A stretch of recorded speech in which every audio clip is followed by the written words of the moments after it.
So let us suppose that you are in love with me and you have possibly known me for like the last 2 years. We've been dating and marriage, it looks like we're going to talk marriage. And I come to your house and I say, hello darling, I want to take you somewhere. Will you follow me? Yes. Are you sure?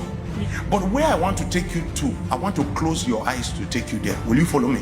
Yes, sir. In fact, as a single girl, when I close your eye as a lover, what happens? Does fear increase in your heart? No. What happens? Excitement. Oh, you become excited. That means the unknown can be exciting. That means knowing the person who is covering your eyes is revealed in the feeling that goes through your heart when you don't know what lies ahead of you. So if you know the one who has said, I will never leave you and I will never forsake you, every time there's an uncertain situation in front of you, you get excited. He's about to reveal himself in some other way now.